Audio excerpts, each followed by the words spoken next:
Dear friends, brother and sister, आज मैं आपके सामने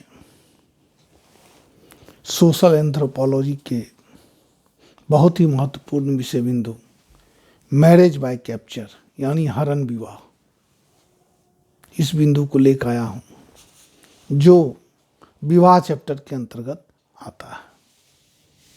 मैंने पिछले की क्लास में बताया हूँ कि जनजातीय समाज में विवाह साथी चुनने के कितने प्रकार हैं। तो ये 8 प्रकार हैं। फॉर्म्स ऑफ ट्राइबल मैरिज, जनजातीय समाज में विवाह के प्रकार। तो यह 8 प्रकार है, बगल में बोर्ड में लिखा हुआ है, उसको आप देख सकते हैं, स्क्रीनशॉट कर उसे उतार सकते हैं। आज चौथा पॉइंट है मैरिज बाय कैप्चर यानी हरण विवाह। चलते हैं इस बिंदु की ओर। इस प्रकार के विवाह के अंतर्गत विवाह के इच्छुक युवक कन्या के माता पिता के इच्छा के विरुद्ध कन्या को जबरदस्ती उठाकर उससे विवाह कर लेता है। जनजातीय समाज में विवाह का यह तरीका सभ्य होने के साथ साथ बड़ा ही रोमांचकारी भी होता है। वर्तमान समय में भारतीय दंड विधान के कारण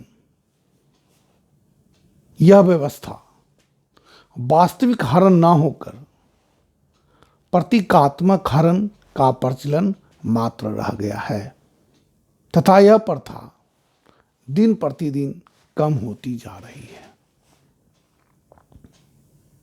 क्लियर है दोस्तों? भारतीय जनजातीय समाज में हरण विवाह के 2 स्वरूप दिखाई पड़ते हैं। नंबर 1 है शारीरिक हरण, दूसरा है संस्कारात्मक हरण। शारीरिक हरण के अंतर्गत युवक अपने साथियों के साथ वास्तविक रूप में लड़की पर आक्रमण करके लड़की को हर ले जाता है, लेकिन सरकारी नियंत्रण के कारण अब यह केवल नाम मात्र रह गया है। जबकि संस्कारात्मक हरण के अंतर्गत एक युवक किसी सार्वजनिक स्थान पर अपनी प्रेमिका के मांग में सिंदूर भर देता है। चलते हैं आगे। गोंड जनजाति में क्रॉस कजिन मैरिज होने के कारण लड़की के माता पिता ही कभी कभी स्वयं ही लड़की के ममेरे फुफेरे भाई को लड़की को हर ले जाने की प्रार्थना करते हैं। आगे चलते हैं दोस्तों।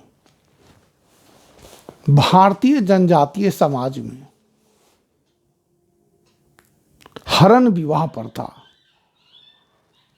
के निम्नलिखित 2 कारण हो सकते हैं। 1 नंबर में है लड़की की कमी, दूसरा है अत्यधिक वधू मूल्य का होना। क्योंकि नागा जनजाति में लड़की की कमी के कारण ही इस प्रकार के विवाह का प्रचलन पाया जाता है, जबकि हो जनजाति में अत्यधिक कन्या मूल्य के कारण हरण विवाह का प्रचलन पाया जाता है। इसके साथ ही दोस्तों यह क्लास समाप्त होता है। बाकी बचे हैं 4 पॉइंट्स, आगे की क्लास में होंगे। इसके साथ ही आशा करता हूँ आप लाइक, शेयर एवं सब्सक्राइब करेंगे और मुझे अपने मेहनत का फल देंगे, ऐसी आशा करता हूँ। धन्यवाद।